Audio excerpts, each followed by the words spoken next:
बिस्मिल्लाहिर्रहमानिर्रहीम अस्सलाम वालेकुम जी, कैसे हैं आप लोग सब? उम्मीद है सब खैरियत से होंगे, हैप्पी होंगे, हेल्दी होंगे। तो आज आपके लिए लेकर आई हूँ मगज़ मसाला की बहुत ही आसान और बहुत ही मज़ेदार सी रेसिपी जो कम मसालों के साथ बनेगा लेकिन बहुत ही टेस्टी बनेगा। आप इसको गरम-गरम रोटी और पराठों के साथ सर्व कर सकते हैं तो ज़रूर ट्राई कीजिएगा। तो चलिए फटाफट से मज़ेदार और बहुत ही टेस्टी से मगज़ मसाला को बनाना शुरू करते हैं।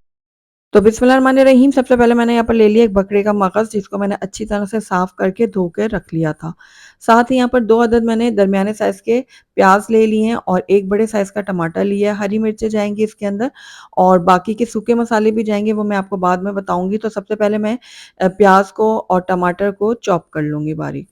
अब यहाँ पर देखिए मैंने एक पैन ले लिया और इसके अंदर मैं डाल दूँगी हाफ़ कप ऑयल। ऑयल जैसे ही थोड़ा गर्म होगा तो इसके अंदर हम प्याज़ ऐड करेंगे, तो 2 दरमियाने साइज़ के जो प्याज़ मैंने बताए थे ना आपको उसको बारीक चॉप करके मैंने इसके अंदर ऐड कर दिए। प्याज़ को अब थोड़ा-सा मिक्स कर लेते हैं ऑयल में। हल्का-सा मिक्स करने के बाद इसके अंदर हम ऐड करेंगे हल्दी पाउडर, तो मैंने यहाँ पर हाफ़ टी स्पून हल्दी पाउडर लिया है, वो डाल देंगे इसके अंदर। और हल्दी पाउडर को भी हम अच्छी तरह से मिक्स कर लेते हैं प्याज़ के साथ। तो यहाँ पर देखिए हल्दी को मैंने प्याज़ के साथ बहुत अच्छी तरह से मिक्स कर लिया है। अब इस टाइम पे आकर इसके अंदर हम ऐड करेंगे टमाटर। तो मैंने यहाँ पर एक बड़े साइज़ का जो टमाटर आपको बताया था वो काट के इसके अंदर ऐड कर दिया है। टमाटर को भी हम थोड़ा-सा मिक्स कर लेते हैं।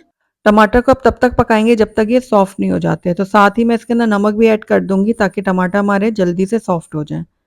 ये देखिए थोड़ा-सा मिक्स करने के बाद इसमें हस्बे ज़रूरत आप नमक ऐड कर दीजिएगा और नमक को भी हम अच्छे से मिक्स कर लेते हैं।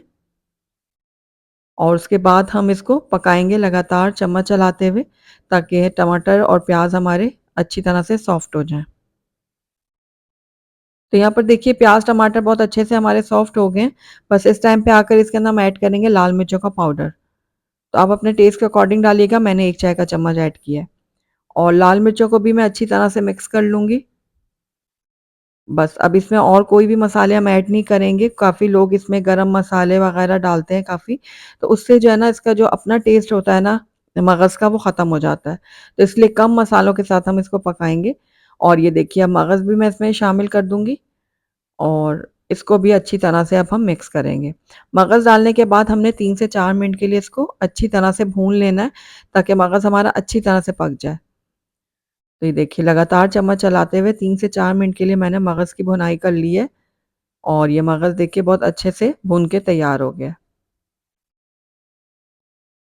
तो बस अब आखिर में इसके ना हम ऐड करेंगे कटी हुई हरी मिर्च या आप अपने टेस्ट के अकॉर्डिंग डाल सकते हैं। मैंने एक हरी मिर्च ली थी जिसको बारीक काट के इसमें ऐड कर दिया है। साथ ही बारीक कटा हुआ हरा धनिया भी ऐड कर लेंगे और इन दोनों चीज़ों को भी हम मिक्स कर लेते हैं। तो ये लीजिए हमारा बहुत ही ज़बरदस्त सा मगज़ मसाला बनकर तैयार हो गया है। तो चलिए अब इसको अब हम प्लेट आउट कर लेते हैं। अल्हम्दुलिल्लाह हमारा बहुत ही टेस्टी मज़ेदार सा मगज़ मसाला बनकर तैयार हो गया और आपने देखा हमने कितने कम मसाले इसके अंदर ऐड किए हैं। और इसके अंदर अगर हम ज़्यादा गरम मसाले और बाकी मसाले ऐड करते हैं ना तो मगज़ का अपना टेस्ट ख़त्म हो जाता। इसलिए इसके टेस्ट को बरकरार रखने के लिए हमने कम मसाले ऐड किए हैं और ये बहुत ही टेस्टी बना तो है। ज़रूर ट्राई कीजिएगा और अगर मेरी ये रेसिपी आपको पसंद आई तो इसको लाइक भी ज़रूर कीजिएगा। अपने फ्रेंड्स और फैमिली में इसको ज़्यादा से ज़्यादा शेयर कीजिएगा। अगर पहली दफ़ा मेरे चैनल पे आएँ तो काइंडली इसको सब्सक्राइब भी कर लें, साथ ही बेल आइकन को भी प्रेस कर दें ताकि मेरी हर नई आने वाली वीडियो की नोटिफ़िकेशन सबसे पहले आप तक पहुँचे। Thank you for watching. अल्लाह हाफ़िज़।